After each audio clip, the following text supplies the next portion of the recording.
1, 2, 1, 2, 3, 4. Testing 1, 2, 1, 2. This is a check for the podium. Mic check 1, 2. Everybody have a nice heads up. Okay.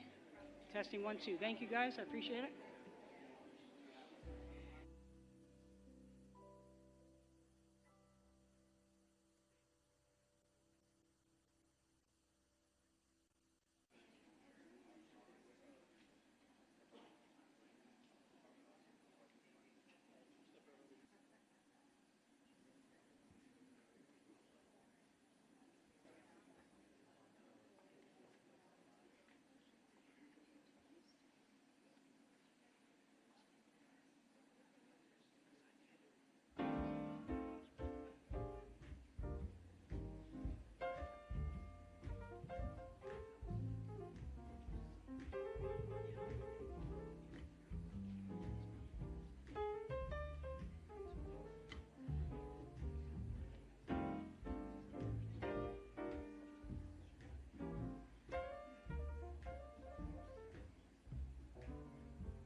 are you? Being American, really good. That's right. Good to see you, man. How are you?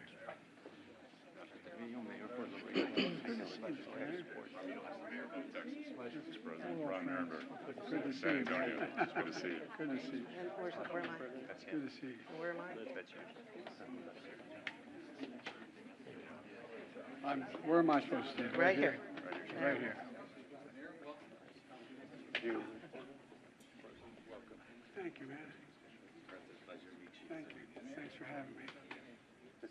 Well, Mr. President, I'd like to just take a little bit of a time to talk about some of our threats and some of our needs within Customs and Border Protection. So as you're aware, over the past couple years, we've been dealing with migration surges coming on our border, across the southwest border.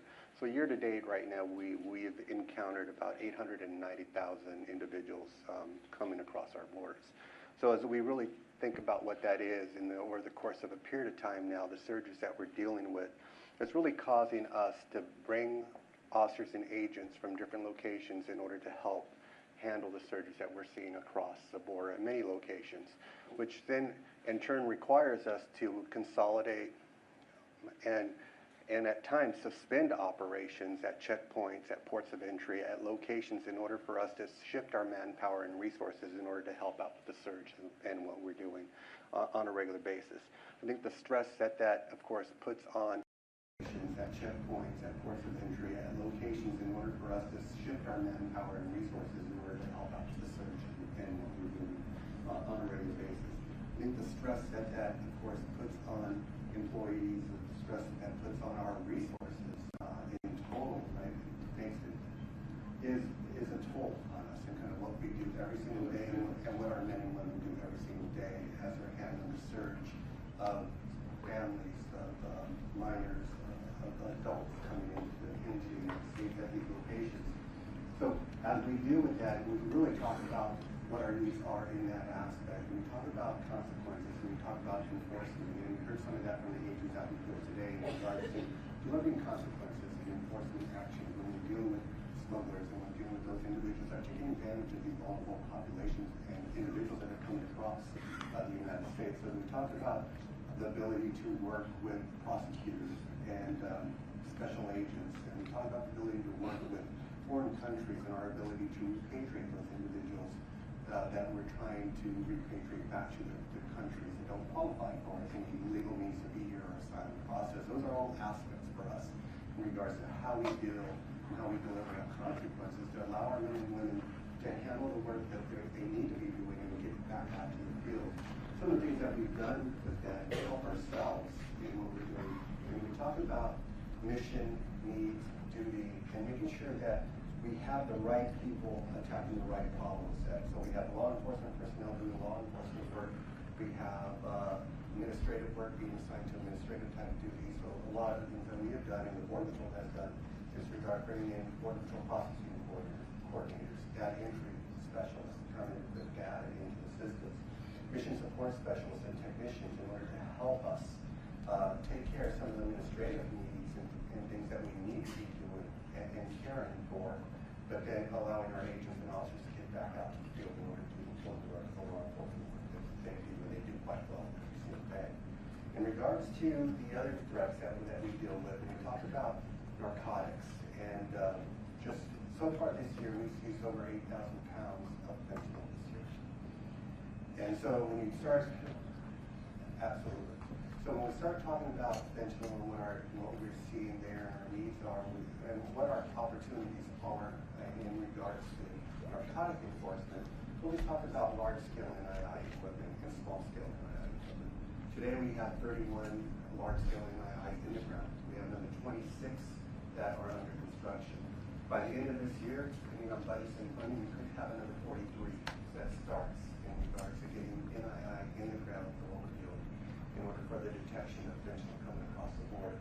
We're also, K9 is also a huge asset for us in regards to our ability to detect drugs coming into vehicles, conveyances, at checkpoints, at ports of entry in regards to that detection with our K9 units.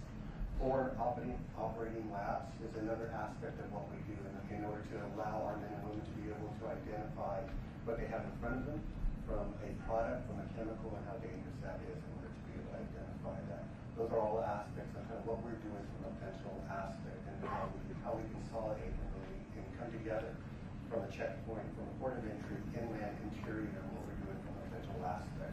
Our partners in HSI, obviously an important aspect of what happens next once the seizure happens from an investigative standpoint and a prosecution standpoint on how we do that. I think from, as you heard today from the agents out in the field, resources are a big part of what we need. When we talk about resources, we talk about technology. Our ability to detect is one thing, so cameras and sensors and those type of things, NII, small scale, large scale. Our ability to get to that detection is the next piece of it in regards to our personnel being able to get there. So as we talk about resources, surges, demands on what we're seeing today, and we talk about where we are with the budget and not having a budget as of yet, that really starts to take toll on what our capabilities are, potentially what we can do for the rest of the year here. So without that budget to support the men and women who do this job every day, it constrains what our ability is and what they can actually do every single day for us to keep this country safe from a national security perspective and an economic security perspective. Because as you look at what we do not only between the ports, but at the ports of entry, when we talk about outbound weapons seizures, which we almost have 600 outbound weapons seizures that happened so far this year. We $2.3 million worth of currency seized on the outbound side that we've also seized this year at the ports of entry. And we talk about the legitimate trade and flow of legitimate traffic coming into the United States as well. That is an important aspect of how we match both our national security mission and our economic security mission. The feeling on edge is the men and women behind you in uniform. These are the courage. These are the heroes. These are the ones that made this happen. We talk about almost 900,000 apprehensions.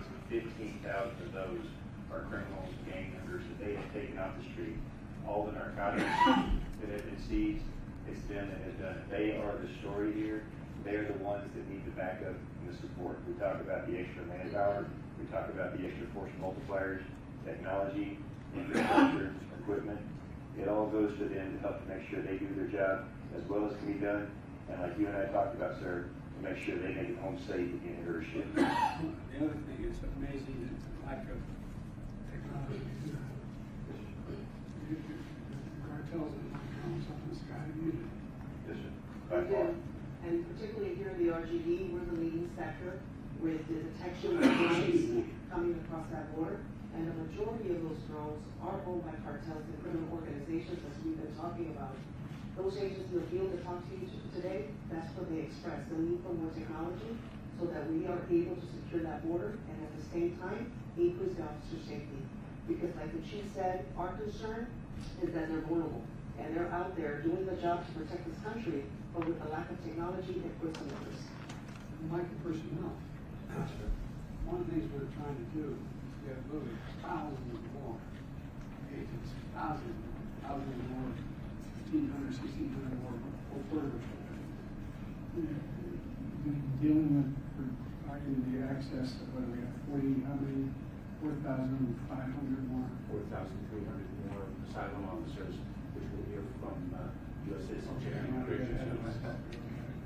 But look, the other thing is, you know, every time you all leave the house and put on that uniform, family wonders what kind of call they're going to get later in the day.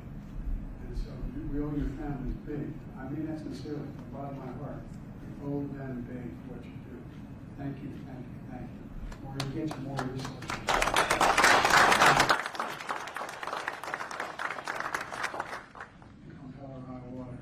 Thank you, sir. We'll move on to CIS. Thank you, man. Appreciate it. It's amazing what you do.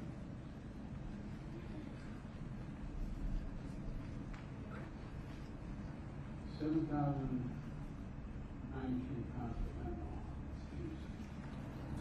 I want to put the American people on how many kids are dying.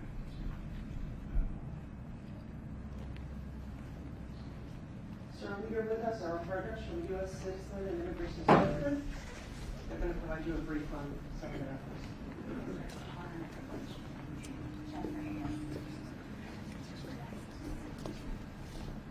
sir, the USCIS mission, as you well know, is very narrow at the border, but it is an important one. It's critical, in fact, to the whole process.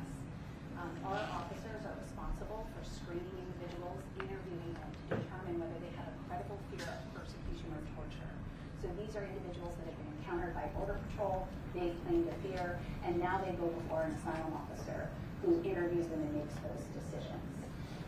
We do have hundreds of very well-trained and dedicated officers like Katisha Jackson, but it's simply not enough. So we've tried to be very creative to better help support the mission since May 12th.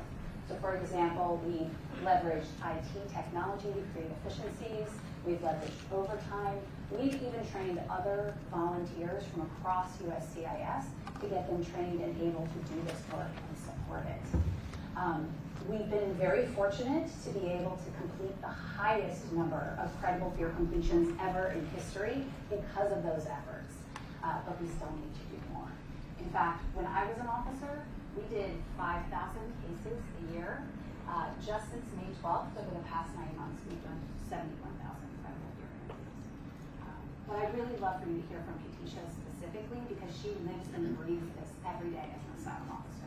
So I'm an asylum officer out of the Houston asylum office. As an asylum officer, we wear many hats. We are encountering the applicants for many hours in the day. We're running security checks to make sure that they're not at risk to national security. We're getting interpreters to make sure that we can successfully conversate with the applicants. We're doing the interviews where we're eliciting testimony to make sure that they actually have a reasonable or credible fear to be in the country. And we're asking them, why did you leave your home? And what do you fear from returning? Then we start the adjudicative process. And as we do the adjudicative process, we're trying to find out two things. Whether they have a positive, whether they can determine that they do have a credible and reasonable fear, and then we will refer them to the immigration judge to have a full hearing. Second, if they have a negative, then we will make that referral for removal. But I love being an asylum officer. I wake up and choose to be an asylum officer every day. I support the mission. I believe that if we can offer protection to anyone, then that's what I want to do. But right now, asylum officers are so overwhelmed. 71,000 since May 12th is huge. And we need resources, we need bodies. We've had to pull from other areas just to be able to support the mission and do the job. For the last year or so, I've worked 6 days a week doing overtime. I'm not complaining about it because that's something that I choose to do, but I wouldn't have to do it if I had the support behind me. Hey, look, we propose in bipartisan to get you 4,300 additional asylum officers now. Not tomorrow, not next week, not next year, now. And the idea was most people at the border understand. But when you decide, and we're raising incredible spirits, understand as well, if we get this time. But interesting thing is, we talk about what happens. Asylum officers include they have reasonable fear, concern, and being reasonable fear. They understand. And they said when they see a judge, 5 or 7 years they see a judge. That's exactly That's right, so sir. true, sir. That's So, so I true. mean, it's bizarre. Yeah, that's true. It's bizarre. So 5 to 7 years, and you're supposed to show up, and 70% show up, okay? Now, what happens in 5 to 7 years? Well, who knows what happens? First of all, 30% don't show up, number one. Number two, when they show up, now they have families there, everything's expanded, everything's different. If we get you these asylum officers, we'll be able to do it in 6 months. Absolutely. And be able to change the dynamic in a big, big way. That's exactly right. But it's crazy. Why? I mean, we have the wherewithal to do this. We have the money to do this. We have the capacity to do this. And you guys have the knowledge to know how to do it. And you say, That you don't mind working on I that. don't mind, I don't. Well, God love you. Well, we finally got you some overtime. Yes, That was a long yes, time, yes. didn't it? Thank you for that. Well, you really shouldn't thank us, thank you. And the sacrifices your families make, I mean, they're real.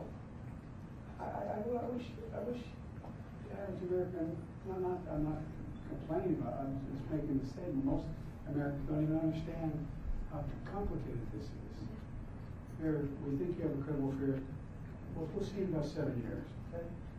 Maybe 10. I mean, it just makes no sense. It makes no sense. I promise you, we're gonna fight like the devil to get to this bipartisan proposal that Democrats and Republicans supported. Something's happening right now, but we're gonna see if we can clear that up. We appreciate that. Really appreciate it. It's so nice to meet you. Thank you. Thank you. At least you got some overtime. It's a long time. It's been a bit of But an it's overtime. not worth it though. Thank you. Thank you, sir. We'll now come over here with our friends from ICE, HSI, and ICRO. Thank you. But I stand in my march back here. I'm Bill Boy, stand a little exit. I got to be careful what I do. Mr. President, so my name is Daniel Bible. I'm with ICE Enforcement and Removal Operations.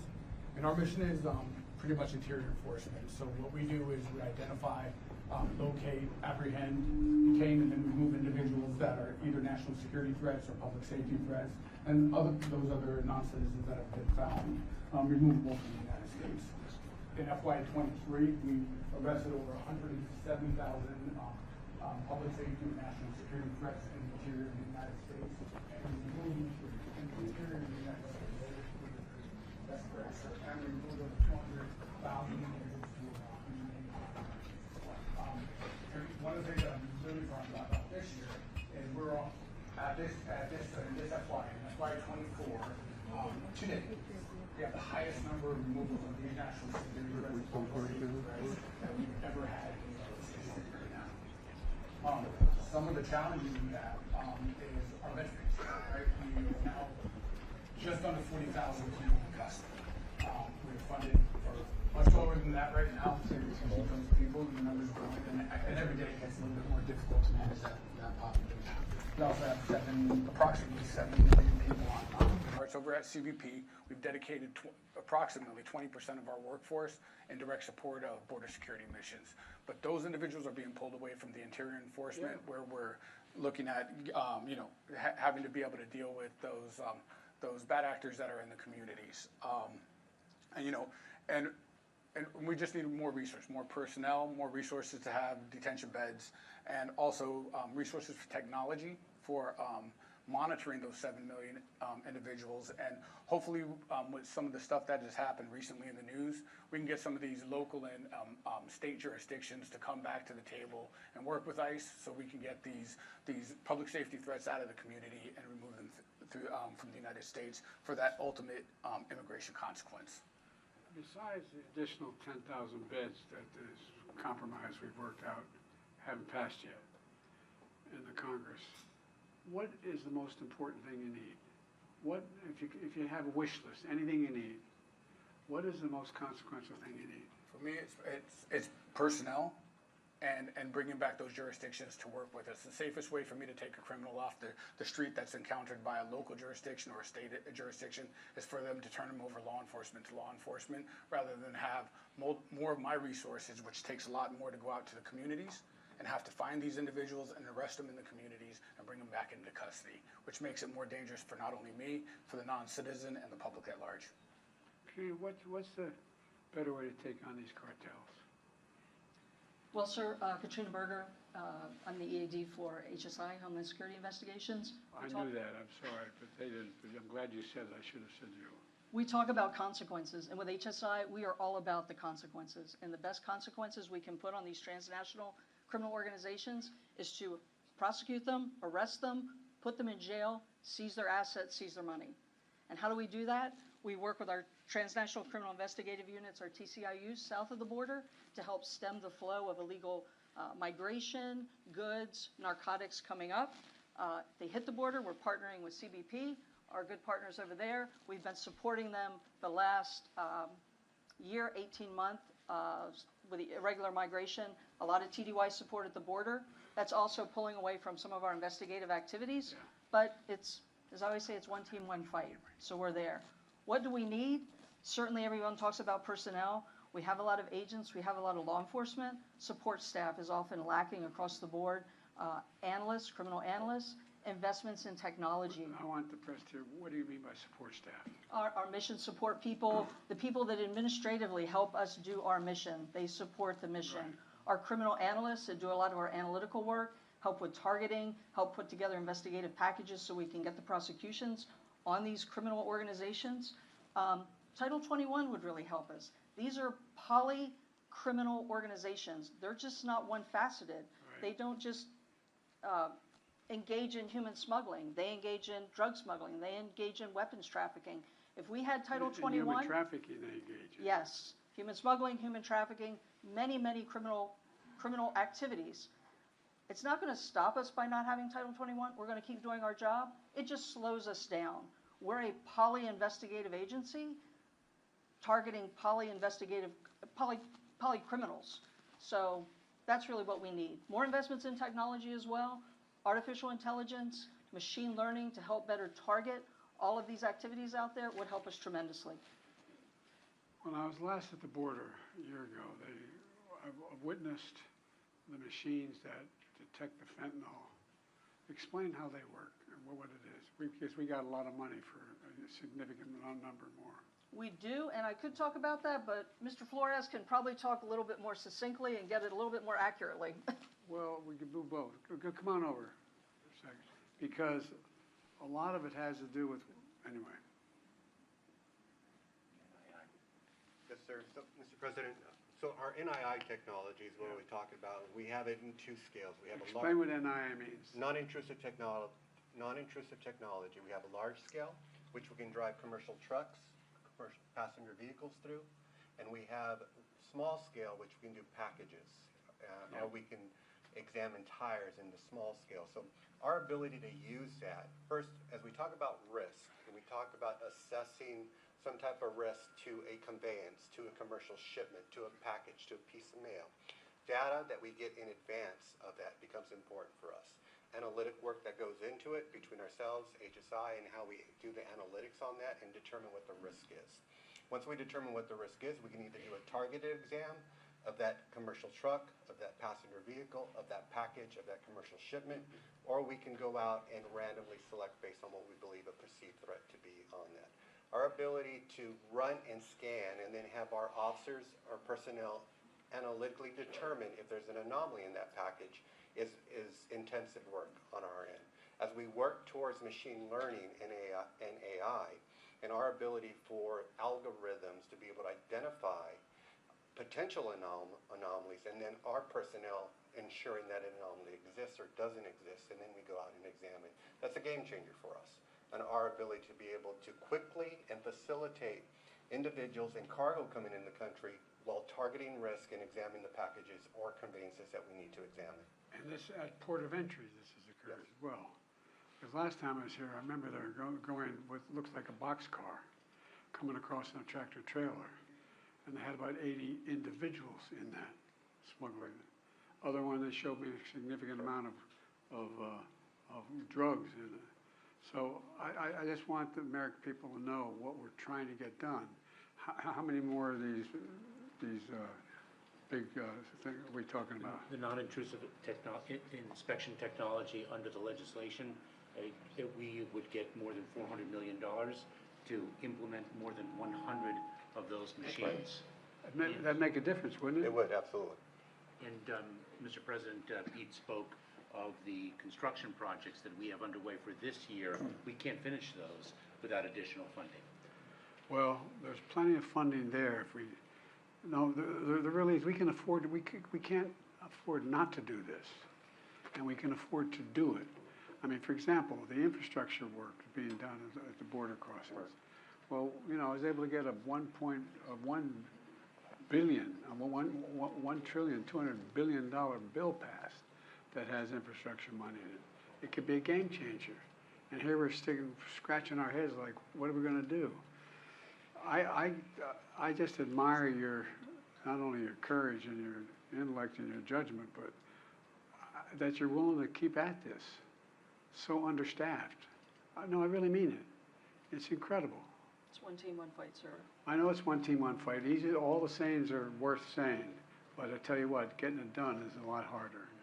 I think the American people should know just how much combination of risk, work, and dedication there is in trying to get this done. Anyway, it's amazing. It's amazing. Thank you, HSI. Thank you, ERO. Sir, it's time for remarks, and our briefers, I invite you to our seats, and then we'll escort you this way. Okay. Great job. Thank you.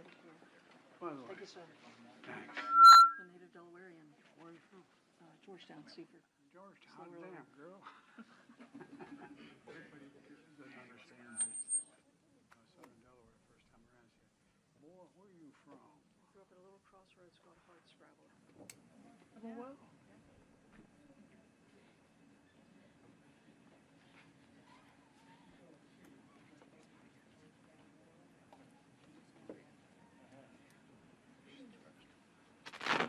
Where am I going?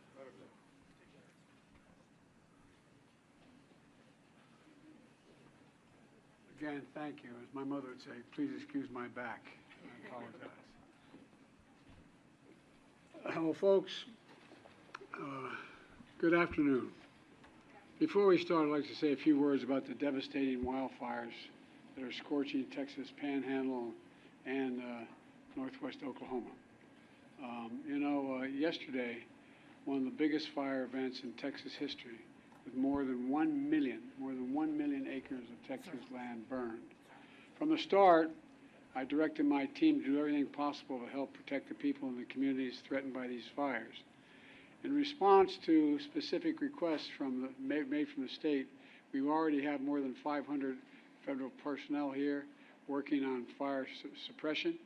That includes the deployment of 100 federal firefighters and more on the way, as well as dozens of additional fire engines, air tankers, small planes, helicopters to help fight the flames. And FEMA has already guaranteed that Texas and Oklahoma will be reimbursed for the cost of keeping folks safe. And we're grateful for the brave first responders risking their lives to save others. And we urge folks to listen to the warnings from the local officials, listen to them. I've flown over a lot of these wildfires since I've been president. Matter of fact, I've been a helicopter in the west and the southwest and northwest, flown over more land burned to the ground, all the vegetation gone, than the entire state of Maryland in square footage. The idea there's no such thing as climate change, I love that, man. I love some of my Neanderthal friends who still think there's no climate change. Well, my administration is going to keep building on the progress we've made fighting climate crisis, and we're going to keep help folks rebuild themselves in the wake of these disasters. And we rebuild to the standards that are the up-to-date standards and building codes and the rest. Because if you fly over these areas that are burned to the ground, you'll see in the midst of 20 homes that are just totally destroyed, one home sitting there because it had the right roof on it. And anyway, since I took office, FEMA's provided Texas alone over $13 billion. $13 billion in 3 years in disaster relief after fires and winter storms across this state. And when disasters strike, there's no red state or blue state where I come from. They're just communities and families looking for help. So we're standing with everyone affected by these wildfires. I'm going to continue to help you respond and recover. Now, turning to the purpose of my visit. I want to thank Congressman Gonzalez. There you are, pal. I thank him. I thank him for the passport into his district, but he's been a great partner. I also want to thank Mayor Cowan for his partnership, and I want to thank County Judge Trevino for over 30 local officials who've joined us here today. No one works harder for a safe, secure border than all of you. And Secretary Mayorkas has joined us today, and he's joined by 7 mayors and cities and towns across South Texas. 4 county judges here from across the state. I told the county judge that I used to be a county official. It's the hardest job in American politics. You know why? They think you can do everything, you don't have the budget. So anyway, And the two leaders from the Texas legislature, State House Leader Trey is here, Trey Martinez Fisher, and the State Senate Leader Carol Alvadero. And all the other local officials that are here today, I want to say thanks. Folks, it's real simple. It's time to act. It's long past time to act. I just received a briefing from the Border Patrol at the border, as well as Immigration and Enforcement, asylum officers, and they're all doing incredible work under really tough conditions. Really tough conditions. They told me what you already know, and we already know. They desperately need more resources. Say it again, they desperately need more resources.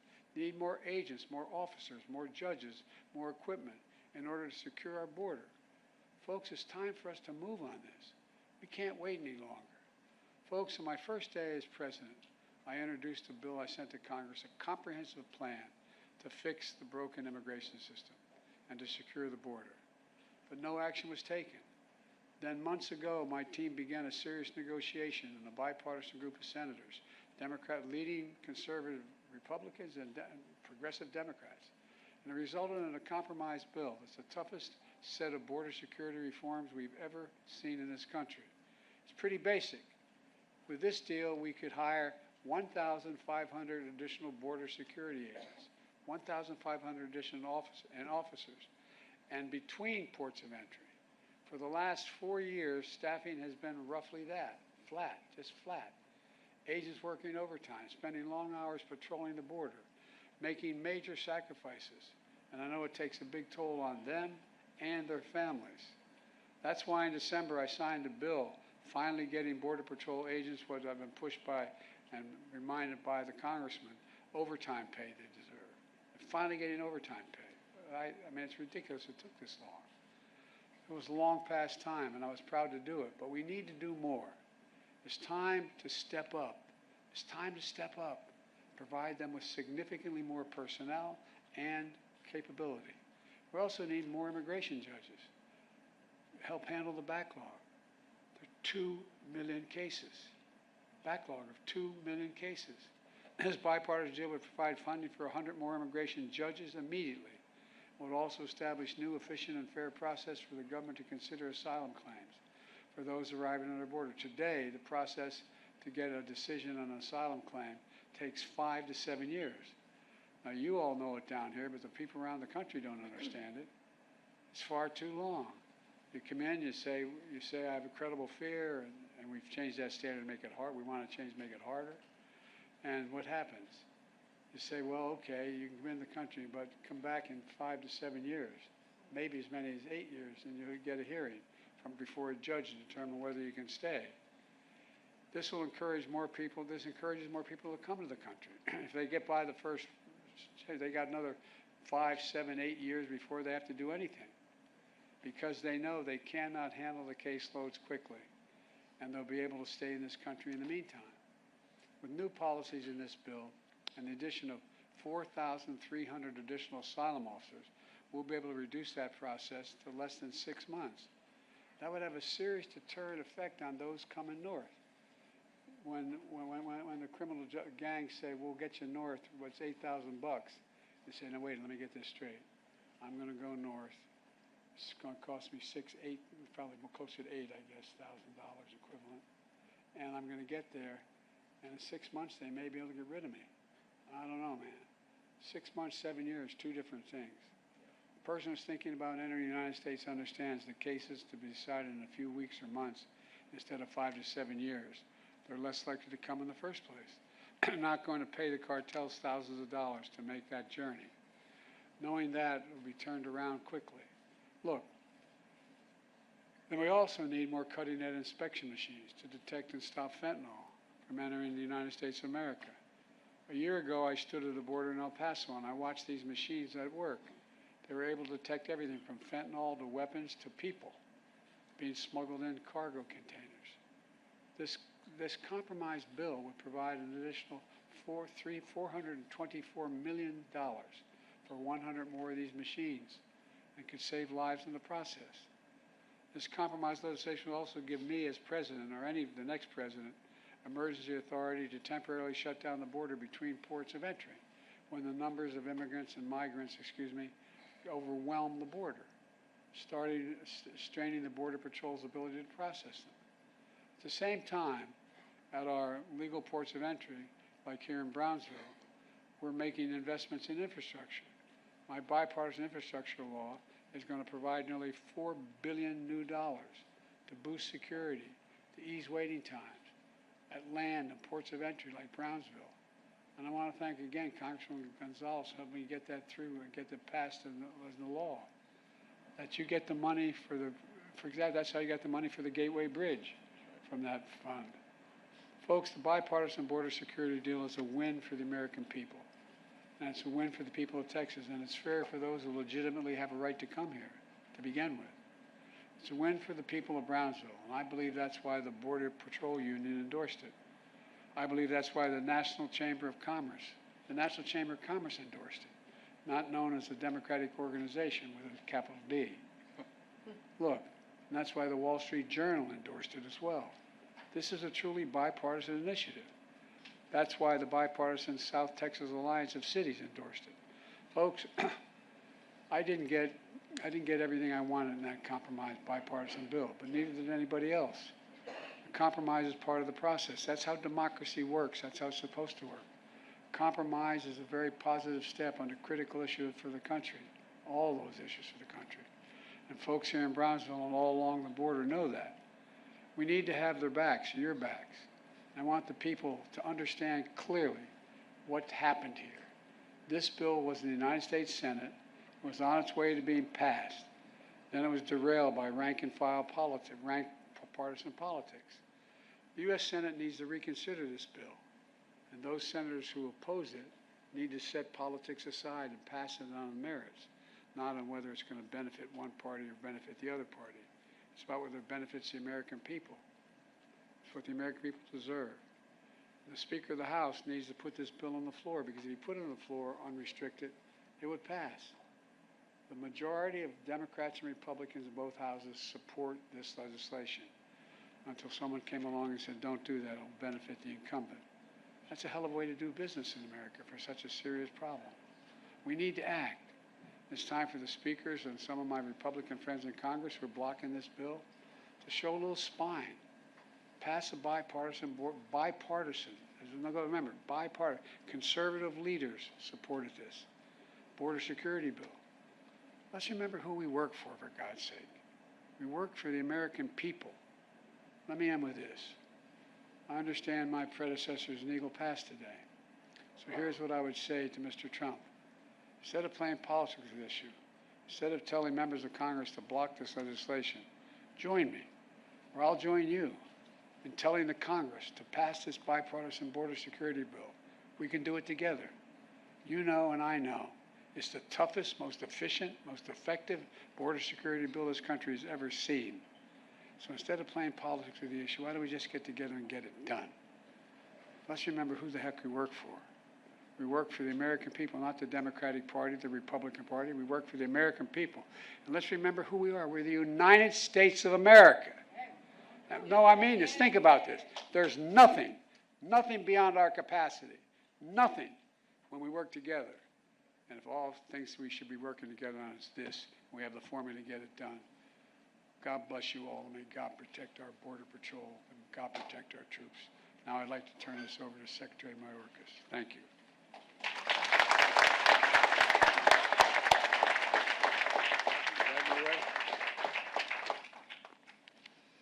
Good afternoon.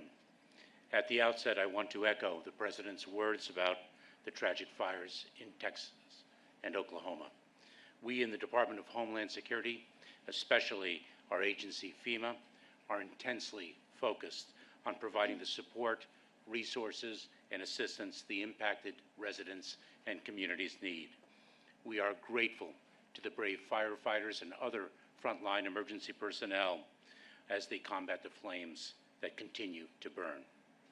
Mr. President, thank you for visiting the men and women here at the border in Brownsville, Texas, who dedicate themselves to the safety and security of our country and the enforcement of our laws.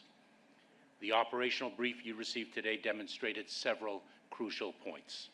First, you were able to, once again, see up close the extraordinary talent, tireless dedication, and true heroism of our personnel who give so much of themselves every day, many at great personal risk, to secure our border, disrupt and dismantle dangerous cartels and smuggling operations, keep fentanyl out of our communities, rescue victims, and so much more. I'm incredibly proud of the men and women in and out of uniform who serve our country through their work for our United States Department of Homeland Security. Second, you heard about the dynamic and challenging phenomenon of irregular migration we face as our hemisphere and the world experience the greatest displacement of people since World War II. At times last year, 30% of the encounters across our entire southern land border occurred in this Rio Grande Valley sector. Today, we discuss the dramatic changes our partners in the South have helped bring about by increasing their enforcement before people reach the United States border. Third, you heard from DHS leadership about how resource-starved we continue to be. Only Congress can address our desperate need for more Border Patrol agents, field operations officers, immigration enforcement agents and officers, asylum officers, immigration judges, support personnel, facilities, and technology. You can see the impact these resources will have on our ability to strengthen our security, advance our mission to protect the homeland, and enforce our nation's laws quickly and effectively. Though Congress has not yet provided the resources we need, DHS will continue to enforce the law and work to secure our border. We have listened to our workforce and, leveraging every available asset, equipped them with new technology, logistical support, innovative tools, 11 new processing facilities, and hundreds of additional processing coordinators and support personnel. We are removing and returning historic numbers of migrants who entered illegally and failed to qualify for relief.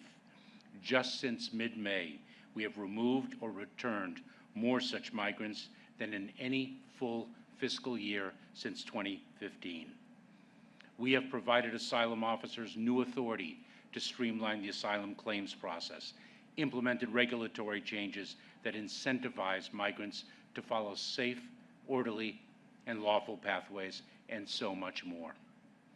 The importance of passing the bipartisan legislation to fix our broken immigration system and add much-needed resources cannot be overstated, nor can the heroism of our personnel who accomplish so much for our country with so much less than what they need and deserve.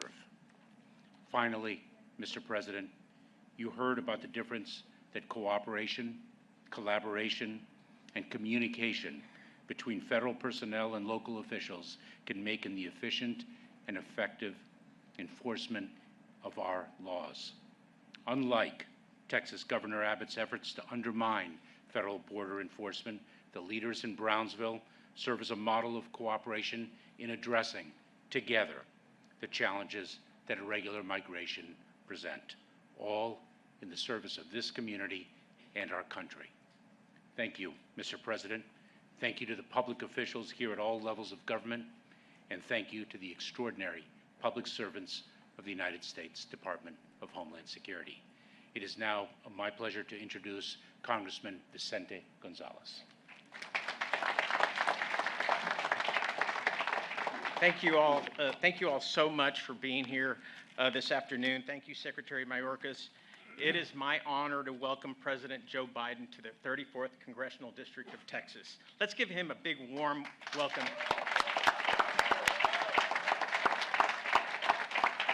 And we hope this is just the beginning of many more visits to our region, not only in this presidency, but in the next. We want to thank him for such critical conversations that we've had on issues that impact us here and across the southern border. But I can't go by without celebrating the recent over $300 million of infrastructure investment that we've received right here to our congressional district. I know when you travel across the valley, you see this massive infrastructure in roads and bridges, but we've especially have received a lot of resources in expanding our ports of entry, our airports, $68 million to deepening and broadening the port of Brownsville, which will allow larger vessels to come in and more projects to assure that we continue to compete globally in the next generation. And secondly, I'd like to thank folks who are here today who understand that border security is not a Democratic or Republican problem. It's an American problem that requires real bipartisan solutions. And that's why we must enact legislation that enables us to hire more immigration judges, more agents, more infrastructure on our southern border. And the bill that came from the Senate side, that the bipartisan border security package, would do just that. And it would fix many of the problems that are urging our southern border today. And we need to continue with ideas like that. We need to assure that one former president and a partisan rogue group of members of Congress don't stop this progress and don't alleviate the pressure on our southern border. I continue to urge safe zones in the Congress to create safe zones in places like Guatemala and Panama and possibly Colombia, where migrants can process their asylum claim thousands of miles from our southern border. And it takes the pressure off our southern border, and it assures that cartels don't continue to enrich themselves by trafficking people to our southern border. However, we cannot do this without a bipartisan cooperation, and we need to assure that we continue to nudge that small rogue group of members of Congress, of Republican members of Congress. It's not all of them. It's a small group that are putting a stop on important legislation that could create, could really take the pressure off our southern border and create improved conditions here in South Texas and across our region. So rest assured that I will continue to work with President Biden and members of Congress across the aisle to bring policies that will make things better for everyday Americans, but also secure our southern border. Thank you so much for being here. Thank you to all the stakeholders that are here, that joined us this morning. I could not be more proud than to have all of you here today. So God bless South Texas, and God bless the United States of America.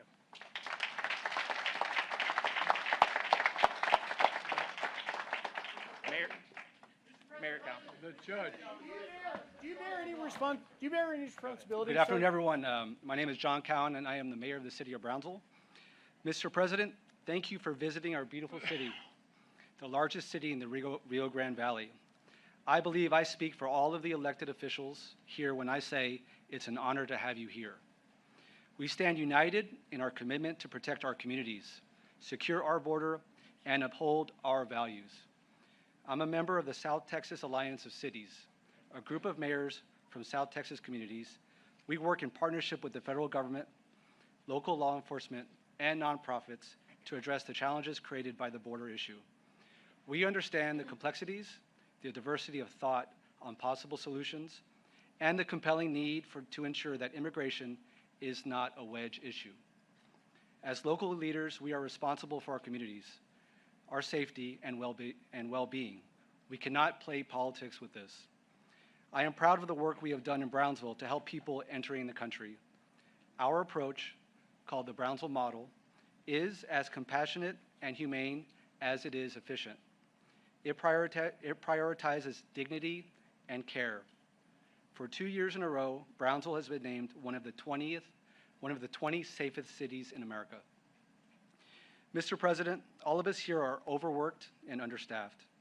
In Brownsville, we have assisted over 240,000 migrants since 2021. Our population is just below 200,000. From El Paso to San Antonio to Brownsville, we all need help. So do our federal partners. We cannot afford to wait. We need to pass the Senate's promising bipartisan border bill that you have championed. We've studied it, and it will give cities critical resources to respond humanely to the migrant challenge. Thank you for your leadership. It's a big deal to have the President of the United States in the Rio Grande Valley, and thank you all for visiting beautiful Brownsville, Texas. Thank you.